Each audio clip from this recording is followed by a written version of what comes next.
Okay, That's the topic. You once good, again. Dad? Thanks for doing this. Of course. Yes. I'm happy we're picking it back up again. The topic is Stoddard Construction, kind of describing your entry point into Stoddard Construction and then your experience with it overall. So maybe let's start talking about, um, even before we talk about the beginning of Stoddard Construction, you could talk about that in a second, but coming out of school, what made you decide to join Stoddard Construction? How did you So, evaluate that? Did you have other opportunities? How did you think about that? so most boys, uh, when they're very young, have three jobs they want to do at some point: fireman, policeman, professional athlete. And then later they settle on what they want to do. All I ever wanted to do from the time I can remember was work for Stoddard Construction. That's all I ever wanted to do. Hmm. So, I mean, I dreamt of being a professional athlete, but I knew early that wasn't going to happen. So And why and why? What was it about that was appealing about it? it just seemed appealing to be building. I know my dad enjoyed it. I enjoyed the byproduct of it that I saw. You know, we'd build a house and sell it and move. And it was just a family business. And there didn't seem anything negative about it. What I was not clear on is what would be my role and what would I do. In high school, I took mechanical drawing, which is kind of like architectural. And I got good grades, but kind of because I was a teacher's pet. But it became clear to me, as in many other areas, that my success in life, work wise, was going to be with my head, not with my hands or anything creative. So I knew I wasn't going to be good enough in my mind to be like an architect or an engineer or something like that in terms of the drawing and creating plans part. Okay. So when I went to college, I think I mentioned this before, but now it ties into the start of construction. It's like I couldn't have my major be architectural engineering because that's not what I was going to do. So I changed it to math because I was good at math. Yeah. But I knew I wasn't going to be a math teacher or something like that. And I still wasn't sure how I was going to start a construction company. Took Hmm. an aptitude test for things you're interested in, and it said accountant. And it was like, oh, that's what I'll do. Hmm. Changed my major to accounting. Took my first accounting class at Berkeley. And so it's like, that's how I'm going to do start a construction company. I'm going to be the accountant. Okay. When I grew up, the first job interview I had in my life was after prison. So Right. I was like 53. That's the only work I ever did was start a construction. And I enjoyed the work. And every year it was the same thing. When June would come and I was going to go work on the job, uh, it was like, oh boy, I'm tired of studying and that, which didn't apply much in high school because I never studied. But it was like, I'm tired of using my head. I want to use my hands. And every September when school started, it was like, okay, I want to go back to using my head. Right. Yeah. So, yeah, when I went to school, I majored in accounting, ended up getting a master's degree. My dad's knew this CPA firm called Daryl Hodge. One of the partners was a stake president in Sacramento that we knew well, Homer Stevenson. He asked me if I wanted to work for him for the summer. Hmm. That's all I was going to do. I said, sure. That wasn't really a job interview. I didn't even know what I was going to get paid. That summer extended to, well, I ended up working for him for 5 years. Oh, wow. I left once for 4 months during the 5 years to go get my master's degree, and once for 4 months to go do my Army time. But the reason I didn't have an actual job interview with him, I thought it was just summer work. Mm, But because of Vietnam and everything, I got pushed off. Plus, BYU didn't quite have the classes I had that I mm. wanted. So I worked with a CPA firm. I really liked the work, but I always was going to go to Stoddard Construction. It was just a matter of when. Okay. And then in July of 1975, I had discussions with my dad and decided to make the move. I let the CPA firm know. That was a little tense for a while. I did really well as a CPA. They thought I was on track to be a partner, Mm. and they were afraid I was going to leave, start my own CPA firm, and take a bunch of their clients. Oh, interesting. Because a bunch of their clients, basically, I was the one they knew. Okay. So after 6 or 8 months, when they saw, oh, he really is doing Stoddard Construction, he's not going to be a CPA, then we got on great. Okay. Was that ever a temptation to stay along with that firm, or you always knew No, eventually you were going no, to leave? that Yeah. never, Stoddard Construction Company never changed, ever. And Okay. it exists to this day. Yeah. And I mentioned one of the themes of my life is a line from Frank Sinatra. Regrets, I've had a few, but then again, too few to mention. Hmm. That's really one of my regrets is, that it didn't work out and continue.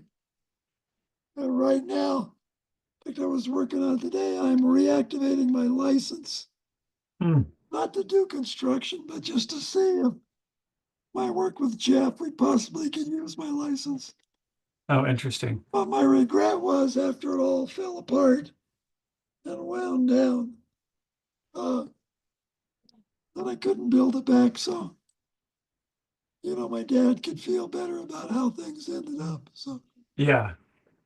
Okay. I want to come back to that of like um the current version of whatever of work with Jeff and a quasi version of Stoddard Construction, if you want to call it that. Maybe we'll come back to that at the end. But yeah, it's pretty iffy that it could happen. But at okay. different times, I've always kept my license ongoing in an inactive status so that I didn't have to retake the test. Got it. Okay.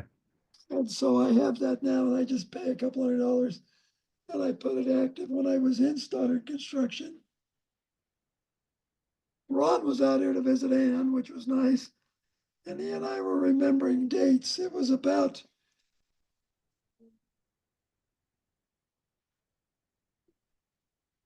7 or 8 or 9 months after I was there with my dad. And I told Ron, we talked to Ron and says, hey, you should come to work for Stoddard Construction. We got a lot of work. And so he left to come. It was great to have him. He was in process of getting a master's degree, never did get it and never did finish. Hmm. Yeah. So maybe let's back up a little bit. So when did So when Stoddard we Construction? started, it was me and my dad. So, okay, that's where I was going to go. So what was the beginning of Stoddard Construction? How did it begin? And then by the time you joined, how long had Grandpa been running it for? And what were the operations like? So Stoddard Construction Company officially began in 1945 after the war. Okay. And it was my dad and uh, I'm related to Fife's. Right. Yeah, yes, Randy Fife, who was Uncle Lauren's wife's brother. The Okay. three of them at the Stoddard Construction Company. And the Marvis and Bob Fife. Marvis is my mom's sister. They're like cousins or something. Okay. Any that way, the three of them started. It went through different iterations. My uncle left for many years because he went back into the service full time. Okay. And he and my dad were always going to get back together, which they did. And we can talk about that. And my dad always did that, except he went back into the Air Force for a while. That's why we moved to Alabama. And it was during the Korean War. So Stoddard Construction has been around since 1945, but there was a while there in the 50s that it was dormant. Dormant. Okay. My dad was in the service. Okay. So when you joined, give a sense then of how big it was. You probably, if you remember, like revenue wise, but also like the scope of what they were doing, how many employees there were, if there were any besides Grandpa. There was Grandpa, and the office was of Lloyd, who he ended up marrying when he divorced my mom. Yeah. And then construction in the field, uh, construction still works the same way. Sometimes when they were building a big apartment, they'd have 30 employees. And then when it would get to another phase, they'd lay them off. They just kind of came and went. My dad built a lot of houses, commercial, different kinds of thing. I was familiar with it because I worked on it summers. And then the whole time I was at CPA time, I would take a couple of days off the last 2 days of the year uh, just to come over to Stoddard Construction Company and work with my dad a few days uh, to do the year-end tax planning and moving money around. In terms of being small partners and sharing in the profits and stuff, Ron and I became partners in 1972, Okay. 3 years before I came full time. When I became over full time, then Ron was still a nominal partner, and my dad and I were 50-50. Oh, so you became a partner before you joined full time while I you were was, still CPA? I was a partner since 72, Oh, interesting. Okay. but I became a partner with a salary in 75 of summer. Got it. Dad started building apartments that he took an ownership stake in and got investors to invest in the apartments. Kind of what we did in a big way when I got there. I started doing a couple with a dentist in Rancho Cordova, Ronald Bueller.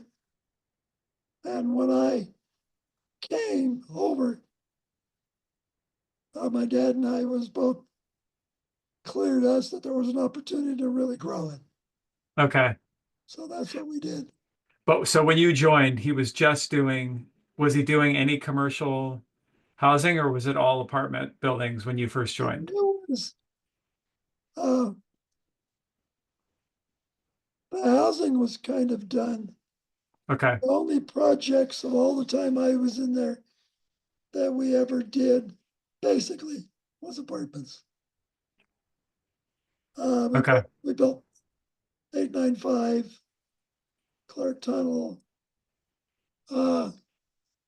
We did some remodel on some houses. We did a very little commercial, but 95% was apartments. Okay. And And do you remember? it was all the same process. We'd buy land, we'd get partners, we'd get a loan, we'd build it, and then we'd operate it. Later, we started building some where we built it for others. Okay. What the intention was that we never would operate it. Got it. For the ones that you built for others, you Yeah, mean? we did it for a fee. Okay. And do you remember, like, revenue wise, roughly how big they were how big Stoddard Construction was when you joined? In today's dollars, we would maybe build 150 units at the same time, which would be 100,000 a unit. What's that? 15 million, Okay, something like that. got it. Okay. But the foundational concept was buy the land, build the apartment, manage the apartment. That was the bread and butter. Right, right. We did everything. And so it was always your idea you wanted to join. Did your dad talk to you about that at all? Did he Oh yeah, encourage that? he Yeah. knew he knew his whole life, work life. We knew we were going to work together. Okay. So the whole 5 years, well, even before when I was in school, yeah, when should we do it? And when's a good time? And it was just on the cusp of it could really grow if we had more people. And so, yeah, it seemed like a good time. With hindsight, it was the perfect time. Yeah. And was that always, what was it like? Describe more what it was like working with your dad. Maybe how that started, how that evolved. What was that like? It was great. Just backing up a little bit in the CPA firm, the 5 years that I worked, we did auditing and tax. Of the 7 largest construction companies in Sacramento, we did the work for 6 of them. And I was the lead auditor for 5. Oh, wow. So I really got to know construction and construction accounting. So working with my dad was great. You know, it was a tale of 2 times. When he uh, when he started going back and forth and leaving my mom and going back and forth, then he became, I couldn't rely on him as much. Okay. It, it proved the scripture, a double-minded man is unstable in all his ways. Mhm. You saw that on the business side as well. Saw that on that's where I saw it on the business ways. Yeah, Yeah. unstable in all his ways, and it affected his work. Mhm. So our parting was very friendly. We parted uh, basically as different people came in. Ron came in, I came in, Ron came in, uh, John came in. We had no goodwill coming in, no goodwill going out. So it was pretty easy. And when we separated, we kept part. And uh, my dad went to Reno and built up there. But construction company, in terms of assets, never grew because we would take our asset as a portion of the apartment. Got it. Okay. So we might, in today's dollars, we might build an apartment for whatever, uh, $5 million. We'd get a 10% fee, 500,000 for building it. We'd take maybe 300 to live off of and invest 200 in the apartment. In that existing apartment or in the next project? No, in the one we were building. Got it. Okay. So, and that's how our estate grew. So Hmm. Stoddard Construction Company all it ever had was work in process. So when somebody was coming in, there wasn't something they needed to buy. Got it. It was, yeah. Does that make sense? Yeah. So it generated cash that you lived off of to just to sustain yourselves, but then you were continually reinvesting it into the actual apartment that you were building. Yeah. And we did it in our individual names. It wasn't Stoddard Construction. Got it. So Okay. Stoddard Construction Company didn't own anything except a little equipment and some trucks. Okay. it was worth something because it had so much goodwill. Yeah. But in the family, we did no goodwill in, no goodwill out. So essentially, you distributed profits to the partners, but the partners all reinvested back in the apartment. Yeah, tax wise, we just left it in, but that's what happened. We pulled out all the money, put it back in an apartment. And we're So all the partners. later, several years down the road, when John comes in, he doesn't need to buy in because he's just not in those prior apartments. That's all. And was everyone okay with that strategy of Oh immediately yeah, investing? Yeah. it was such an easy way to do things. Yeah. I've been through a lot of ones I've been in my own and assisting people in CPA firms. And it was such a simple model. A lot of them couldn't do it. You know, like a law firm can't do that because it has a client list and and uh, you know, which has value. If my dad and I were ever to sell Stoddard Construction Company, what's it worth? It would only be worth something if we gave them a covenant not to compete. Got it. Okay. But Interesting. investors and other people go, well, it's not Bill Stoddard or Rick Stoddard. What do we care? We don't care about you. Hmm. So So your it was a model that worked really well. so your role up until Grandpa left, were you still just doing the accounting work, or when did you get into more of kind of a leadership executive type of role? After he left, or what did that look like? It's also why he was there. We got along so well, and I helped with bids and do stuff. And while he was still there, it's like, okay, we need to get the license in my name. Because if my dad's not here because he leaves, or or if he dies or something, we've got no license. And so somebody needed to take the test. Could have been John, could have been Ron. It was actually me. I know the least about construction, but I know how to pass a test. Okay. And the test for me was really hard. It's kind of two things. One is the practical part, you know, about what size of header do you put in and all this stuff. Right. Stuff that would just roll out of on top of Joe Elmer's head. I didn't know any of that stuff. Yeah. And the other part, which was really hard for people to pass, was the legal part. Mechanics, liens, and contracts. I knew that stuff inside out Right. because that's what I'm good at. So there were things you could practice to take the test, classes you could go to, but they were of no worth to me because they were the legal stuff and I knew that. So I went and took the test on a whim and failed because I didn't know that other part. Right. So I was able to get one of the things you could study is old tests. Okay.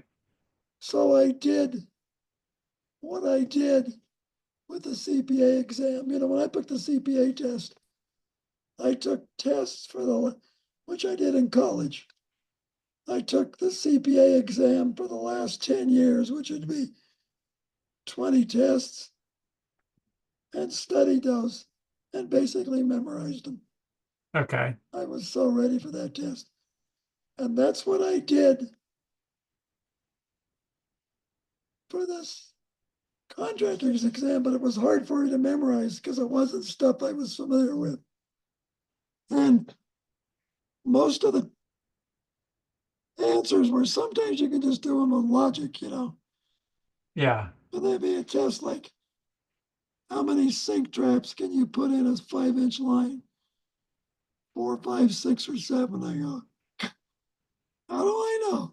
Yeah. Right. So I crammed this stuff in my head, took the test, went in for the second time in downtown Sacramento. ran to my desk, opened it, looked for the gun, not the legal stuff, and just did it as fast as I could before the stuff I crammed in my head left. And I passed. Oh, nice. And then I was relaxed because I knew no matter what happened, I had a license. Yeah. Okay.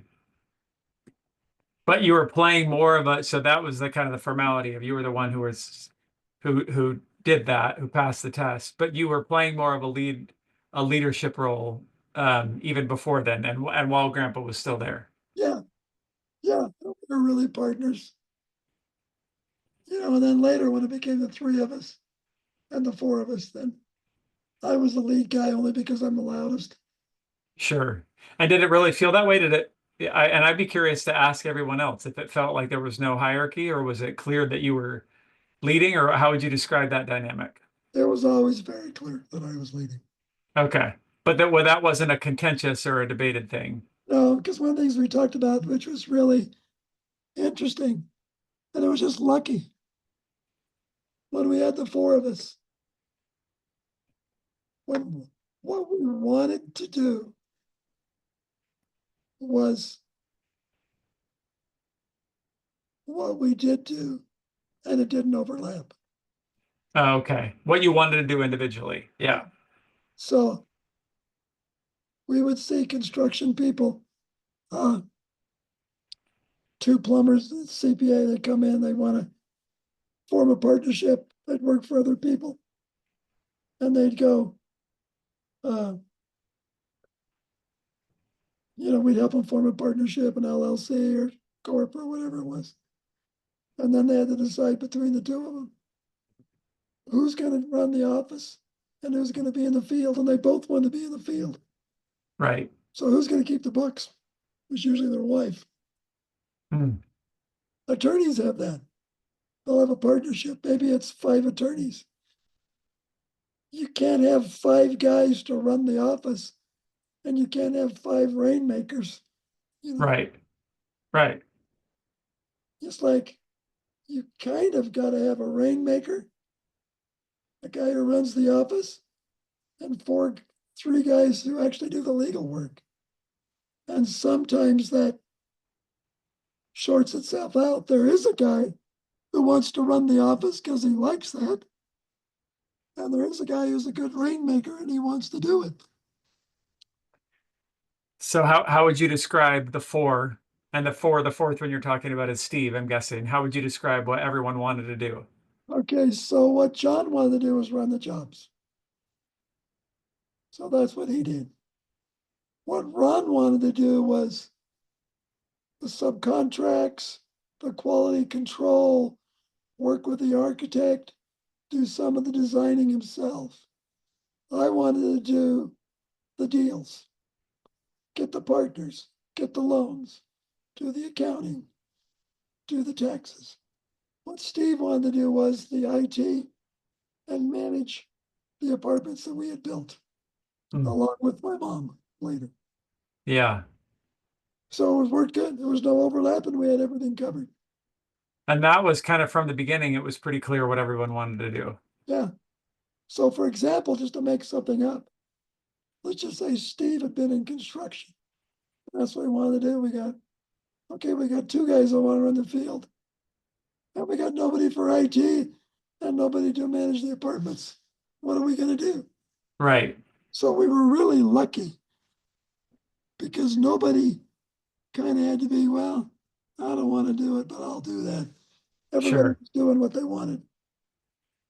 And I've asked you this before, but I'll ask you again. So, what was the best part about working together as family like that? And what were the worst parts? Were there moments where there was tensions or conflicts of interest because it was family, or how would you describe that? I would describe it as almost 100% positive. There were things we didn't get along sometimes, but it was normal family stuff and even less. And uh, a lot less than even a normal business. So Yeah. And part of it, what made it work, to be honest, was those three had so much respect for me and were so supportive. So, Yeah. and part of it would be funny when we do an apartment. So we'd buy the land, we'd do the bid, we'd sign the contracts. And once that loan recorded, it was like, we're done, let's go do another deal. They said, Yeah. well, you build it. And John would go, okay, you guys just been playing around. I'm going to build it now. I'm doing the important part. Sure. And then when it was done, Steve would go, you guys are all playing around. I'm going to rent it. And Yeah. really, we were all right. Hmm. Yeah. Interesting. Everybody just thought their part was the most important, but everybody appreciated what others did. Yeah. So I don't want to make it sound Pollyanna, but the only thing negative was its demise. Yeah.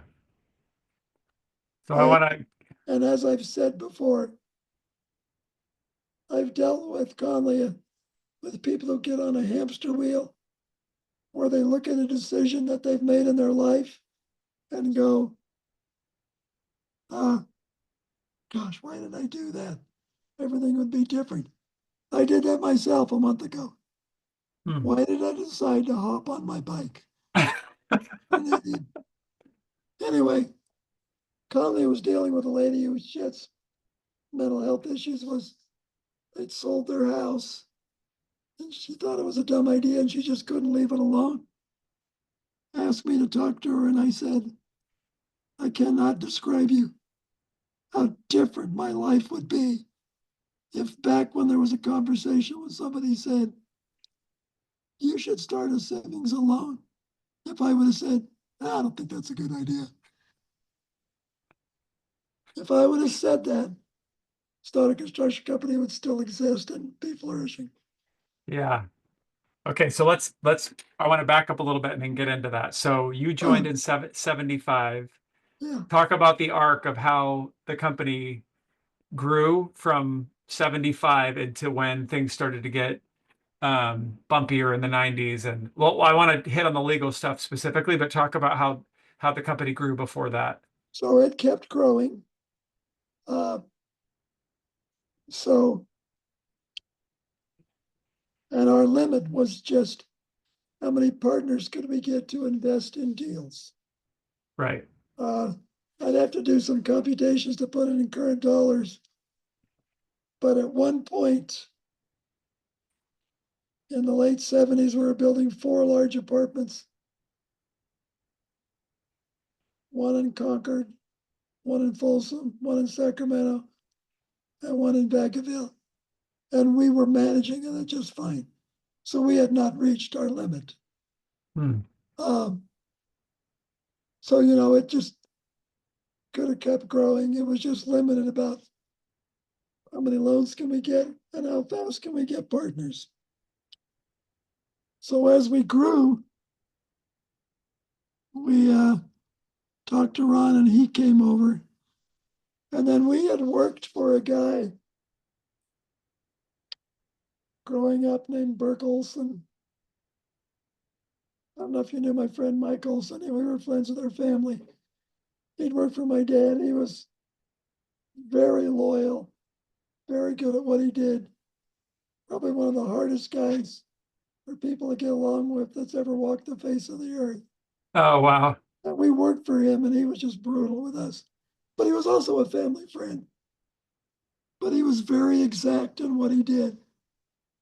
And we needed him to help run jobs for us. So we went and talked to him to come to work for us and it worked out. And at a certain point, he was just so hard on people that we had to part ways. And that's what we brought John in to do his job. Because John had gone to school.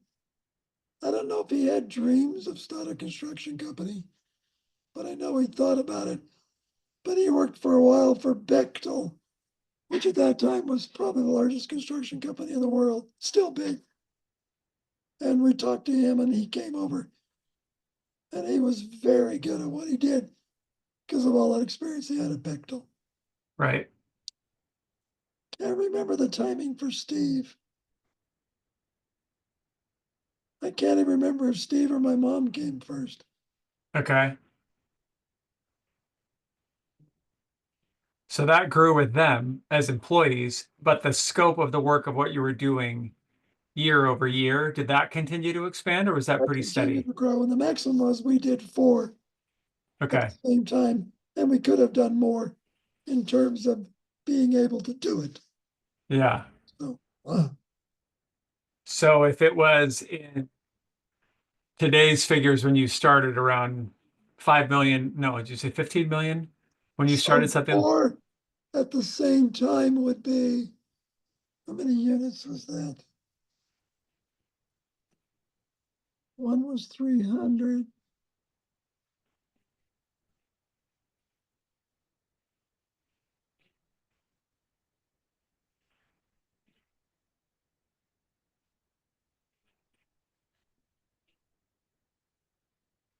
$700 times 100,000 a unit, or in today's dollars be more. What's that? 70 million.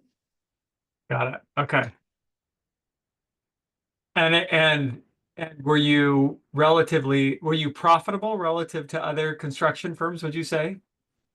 Or was it kind of on par, or how would you describe it? We were always profitable because we always built for a 10% fee, and Right. and we were able to meet our budget. The ups and the downs was in the apartments. As the market was going up or down, whether we're able to rent them and whether we were pulling money out of those or putting money in. Got it. Okay. But the actual building Construction itself. company, the construction company was basically our salary to live on. Okay. And we earned more there than we needed, so we put that in the apartments. And how did you distribute the profits equally Yes, among the partners? Yeah. yes. So when they would come in, we were on an equal salary. And they owned their percent, 1/3, 1/4, whatever. And we didn't compute goodwill. Okay. We wouldn't do it if it wasn't family. If we Let's just say, because it's gonna happen, we could have worked along, but the 4 of us decided to grow again and bring in an outside guy. We'd have to go, well, we want you to pay some to buy in, and we want you to be a while before you earn first that for a full salary. And the one we thought about, which is the one the Elmers have dealt with, is what happens if our kids want to work here? It's Right. complicated because a couple things. Do they want to do it because they want to do it, or there's nothing else to do? Are they good enough to do it? And the other one would be, it's a generational thing. So Brian's your age, right? Yep. And how much younger are you than Mike? 9.5 years. Yeah, so 10 years. So let's say Mike would have wanted to. He wouldn't because he went his other way. But if he wanted to start a construction company, number one, we'd have to bring him in. That'd be complicated because how does that work with the 4 of us? Right. When he gets in and he does stuff and we've made a way. What about Brian who comes 10 years later? Yeah. So you can do that stuff. We just never had to deal with that. Okay. But I know we would have been able to do it. Yeah. I'm still sad it broke up, but I know you talked to me about Parkway and some of those issues, and how family things came in and different generations. We just only had the good stuff. We didn't have to deal with that. And was there anything cyclical before? Well, actually, let's back up. So what was the idea behind the savings and loan? Let's talk about that first. The idea behind the savings and loan was, that sounds like an interesting business. It's deregulated. which means people can borrow money and put it together and invest in one. And it's a business from the borrowing side that we know really, really well. And Yeah. it all proved to be true. It was just the government turned on us. Otherwise, we could have really made that a success. Because our expertise, the savings and loan was profitable from the very first day. Yeah. Because as we did loans, and we've been to the savings and loan again, but it was a good decision that way. Because what we thought we brought to the table, we brought. Hmm. Because Which was? we had been borrowers and we understood that. So did you set up the savings and loan just as a vehicle to fund the projects you were doing, or was it, hey, this is like an adjacency, we understand this It was an space? adjacent thing Okay. because we weren't, uh, it wasn't big enough to fund our projects. The Okay. loans were too big. And we wanted to do investing inside the savings alone. And that was the whole thing of my trial. We kept trying to get that approved and couldn't get it approved. Trying to get what approved? Approval from the regulators for the savings and loan to invest in its own deals. Got it. Okay. But the majority of what was in the, But so even with that, even if they would have just come out and said, we are not approving it and never will, we go, oh, okay, we'll just keep going with the savings and loan. That was not something that had to happen. So got it. Okay. So the savings and loan then, where was the capital for the savings and loan was coming from where? And then what was it being used? What were the primary activities that it was this is involved back with? in 79, so you gotta remember dollars, but it only took us $2.5 million Okay. the savings alone. And we got that from selling a property we had and going to several banks and borrowing the money and pledging as collateral. We would build these apartments and then sell them and take back notes. We pledged those notes. Got it. Okay. So coming up with $2.5 million was not hard. Okay. And that's what drove the regulators crazy. It's like, oh my gosh, real estate developers can borrow money and own a bank where we're insuring the deposits. So, Hmm. Okay. But no one else then. It was only Stoddard Construction that was invested in the savings and loan. All the capital was Stoddard, coming from, the Stoddards owned half, and the other half was owned by Ronald Bueller, who we had done all these deals with. got it. Okay. But then the money that you raised, what did you use the money that you raised to do? To buy to initially start the savings and loan. Okay. But right, but then you had $2.5 million within the savings and loan, and that was then used to do what? That was of the bank. That was money to lend. And then, but you you just lent that out. It wasn't for construction specific purposes. No, no. Okay. Okay. And, So that's where the capital came from, but then you lent it out to whoever. yeah, and then we got deposits for more money. And the interesting thing is, I've dealt with many businesses that I've owned and consulted with a lot of people uh, who had businesses. What's the number one problem? Cash flow. You never have enough cash. A bank, that's the one thing you always have. Right. You got to have capital to grow and be able to make more loans and stuff. So, Hmm. So it really was just an adjacency. The money came from the capital to start it came from construction work and a family friend. But then you were just lending to whoever needed to be lended to. yeah, yeah. The family friend was, uh, we borrowed on the same loans, sold the same property. So we did that together. And the savings and loans started when?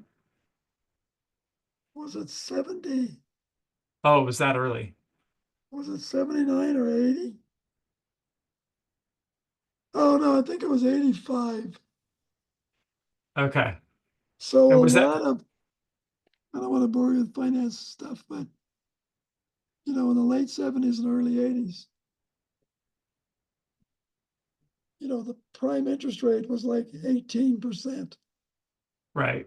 and inflation was a big deal. And I had a hard time being really negative on inflation because that's what basically fueled our business. We built something and we knew as soon as we built it, it was going to be worth more than we paid for it Hmm. because of inflation. Banks and savings and loans had really struggled because basically then they had a really poor business model.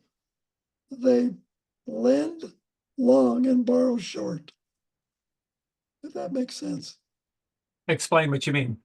So they would lend money on a house at maybe whatever, 5% interest or 6% interest. Right now, yeah, I mean, a couple of years ago, it was like 3.5. But what does a bank pay you on your money? Like less than one. That's how a bank works. Right. Between those two amounts of money. Well, during the high inflation stuff, they were lending money long on 30-year notes at maybe 5%, 6% on their books. They had that, but they had to borrow money from the public at like 6%. They were negatively leveraged. Got it. Okay. So a lot of them were underwater. We went to look at to buy one. It was in St. George. It was called Heritage. It was troubled. And we could turn around. I had an attorney from New York kind of help us, and he goes, "Hey, you guys are interested in the savings and loan business instead of trying to figure out how to buy this one, which in some ways it had a negative net worth. What are you going to really pay for it? Right. You're allowed to start them now, de novo, a new one." And so then we went that route and decided to start a new one. Hmm. Okay. So that's clear. And maybe we're going to have a separate session going deeper on legal case Yeah, and yeah. all of that. So we won't go too deep on that. But how would you It was describe? always it was always just to be a side business Okay. to make money. How, if you were describing in the simplest of terms for, let's say, if Sam, my Sam, 10 years old, if you were to describe to him what the legal challenges were, like what's your simple explanation of what they were? The legal challenges in general Right. is you're in an environment where you can't do what you need to do to make sound business decisions because the government makes them for you. Somebody else somebody has taken your ability to make decisions away from you. Okay. And why is that a legal challenge? Like just be more specific on what was being taken away and what led it to a legal challenge. For Sam, Well, okay, let's go 12. Let's go to 99. Nathan, how would you explain this to Nathan? oh, okay, the things that we wanted to do to grow the bank and have the bank continue to be profitable, the government did not allow us to do. Because, as odd as it seems, the government wanted us to fail. And why was that? What was behind that? They didn't think we should own a savings and loan. Because it was uncommon for a construction company to own a savings and loan. At that time, a lot did. Do you know who Uh, Charles Keating is? yeah. Yep. Yeah. That was Senator McCain and everything. And he was Lincoln, SNL, that went after him. You know, the regulators did not like the fact that it had been deregulated and that Mhm. we could own a savings and loan. that every developer was going to use it as his personal piggy bank. And some did. Some did. But you never got approval to do that. We never wanted to use it as a personal piggy bank. Ah, okay. Others did, but that was never, that wasn't the intention of setting it up for you guys. Right. We borrowed from the savings and loan, like a second on our house, the amount that we were allowed to. That we did. And we wanted the savings and loan to do developing. We never got approval from that. Got it. The government would have done us a big favor and go, they probably would have gotten in trouble with that too. Right. To be honest and say, we're never going to approve that. Yeah. Same people would complain to their senator and the government would come down on them. I compare it to Mandy and Mark wanting to start the Airbnb with their house. Okay. People in Cedar Hills are going, the government going, we don't like Airbnbs. We just assumed everybody was a homeowner and wasn't renting. But we're not going to say you can't do them, or we'll be challenged in court and we'll lose. So we're Right. just going to make sure we turn down everyone that's applied for. Okay. So what were the That specific? was one of the things with the savings and loan we had. If they would have said you are not allowed to invest in real estate, they go, well, other people are. We'd complain to a senator and the government would come down on them. Got it. Okay. But so what were the specific legal charges though? And again, we'll get deeper into this, but you were you were charged for what? So we made a deposit on properties from which we were able to do. We made a deposit on 2 properties and then tried to get them approved by the government, and they never would approve them, never would approve them. We were going to lose those deposits. So we then went, okay, we'll reimburse the bank for the deposit. We'll do it in our own name and develop the property. And we didn't develop it, but we sold it for what it was and made like 125,000. Right. And the government took steps and took our savings and loan and made a big mistake and sent us their own internal accounting that shows that we were not underwater like we said, like they said. And I called them on that, made a big stink. And I was like their enemy number one and Okay. went after us. And when they did that, I thought, oh, yeah, we were kind of stupid that we waited so long to get approvals and kept trying. We should have known they weren't going to approve it. Right. That was kind of stupid. And then when they did the charges and went to trial, they go, oh, you can't sell that to a jury. Flip it around and say, no, we wanted to approve the deals, but the Stoddards took the deal away from the bank, even though we owned 100% of it and did it on our own. Okay. So the charge was that you didn't do right by the bank. Is that we misappropriated funds and then we tried to cover it up. Got And it. the Okay. misappropriation of funds was a hung jury. And the cover up was the crime that I was committed on, which is weird. How can you be committed of a cover up when it wasn't a crime? So Right. Okay. Well, we're gonna okay, go. I'll put Sam and 99 to sleep with that. Yeah. Well, we're gonna spend a separate hour going deep on that one, but And you put a Surgeon's General's warning on it. yeah, exactly. You listen to this whole thing, you're liable to pull your hair out and Okay, so maybe just to summarize then, so that was the legal challenges. We'll go deeper on that separately. Was that the first time you guys kind of faced headwinds financially for the operations of the business? Was with those challenges, or were there other kind of cyclical challenges in the it construction? was always cyclical and we worked through those. But that one was so pervasive and did everything. that we couldn't meet the challenges. So Yeah. So describe just quickly then like what the wind down was after that. You faced those challenges and that was early 90s.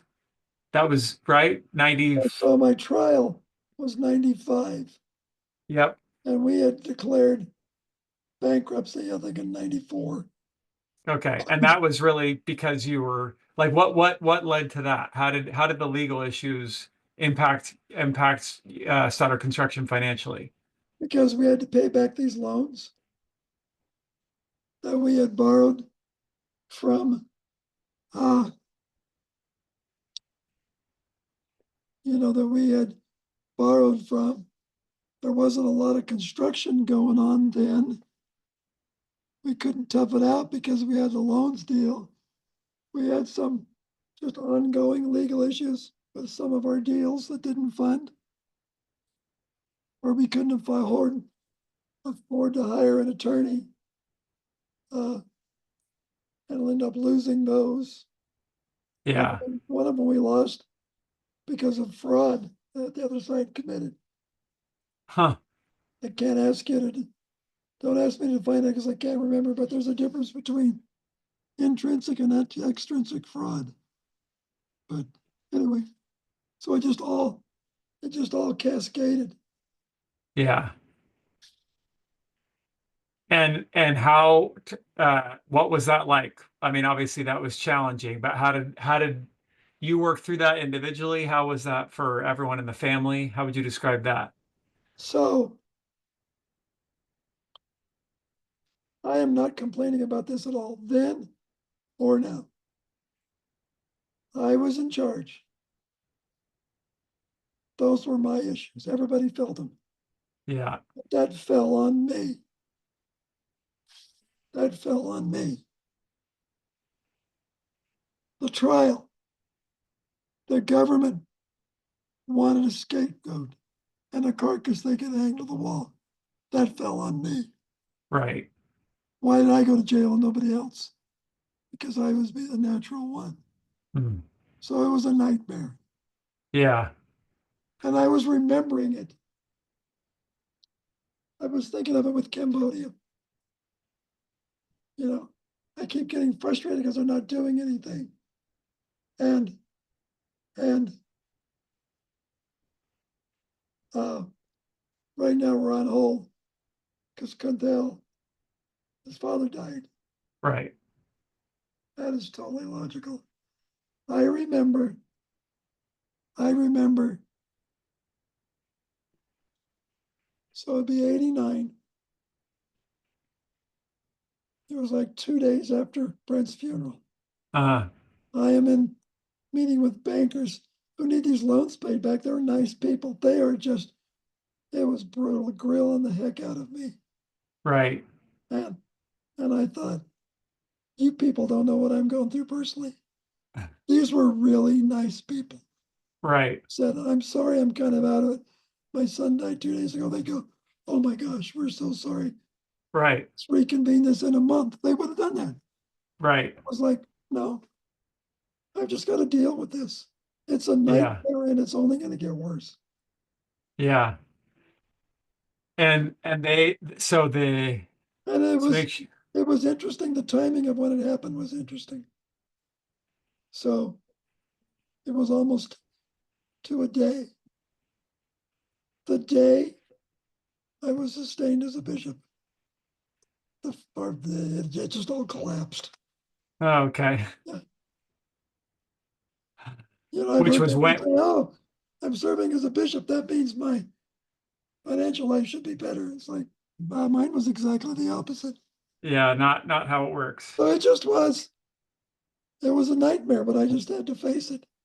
Right. Every day you just wake up and you go, oh my gosh, I'm not gonna hide from the phone. Every time it rings, it's like, oh my gosh, Yeah. just no good news. Nothing good is happening. And so that fell on you, but how did the rest of the family in Stoddard Construction deal with that? Probably have to ask them. It was hard on them because their income was gone. Right. but they didn't have to deal with it like I had to deal with it, Sure. Yeah. which to me did not then or now seem unfair. That's just the way it was. Right. Yeah. You know, it's kind of like a basketball coach or a football coach. When things are going good, you get too much credit. When they're going bad, you get too much blame. Right. Exactly. And it's And like Ron's wife, Vicky, she had a wacko sister named Linda, who decided to sue us in bankruptcy that we had hiding money for her, and it was just such a waste of time because yeah. there's nothing there, but she's just was such an idiot. And I just remember thinking, boy, when we were making money writing checks, you guys were all, I mean, Vicky was embarrassed by her sister, but still is like, okay, when it's going good, uh, everybody's happy. When they're going bad, it's like, whoa, whose stuff Yeah. is this? Right. But Yeah. Ron or John or Steve or my mom never turned on me. If they did, they never expressed it. So Yeah. Yeah. That's like that reminds me of what you were just describing with Vicky's film. It's the success has many fathers, failure is an orphan. That phrase. yep. Well, and I thought of her before. It's like in business, a lot of times collection issues or whatever, people say, oh, that's right, I'm going to get an attorney. And I know I've never thinking, great, finally somebody that we can talk to who's got logic, who will explain Right. what's going on. Right. Uh, yeah. And so it's like in dealing with attorneys, I'd much rather deal with a dishonest one than a stupid one. Right. The stupid one just keeps the clock running and it's going nowhere. Yeah. Yeah. Yeah. I remember we went to one trial once with that, and there was no worry. I was just burning attorney's fees. And we walked out, and Linda, smart, said to Vicky, her sister, she goes, yeah, that's good. That judge really likes me. And Vicky said, that judge hates you.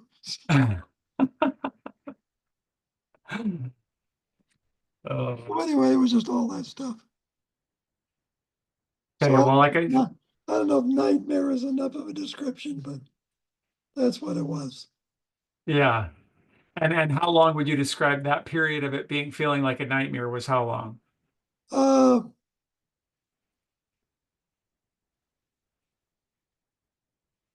Probably until uh, the best day of my life, December 31st, 1999. Okay. When That's you when were I got finally out out. of jail and went to the halfway house. So that was more than 10 years then. Yeah,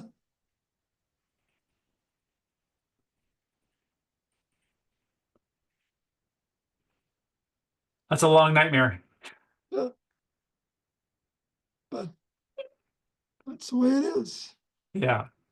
Okay, we're gonna go deeper, like I said, on the whole, we'll save some powder for the talking about the trial and going deeper on that. But what are your any final thoughts on Stoddard construction? Uh, just I always had a dream to do that. And initially it was the it was better than the dream. Yeah, It was great. awesome. All right, we will pause it there.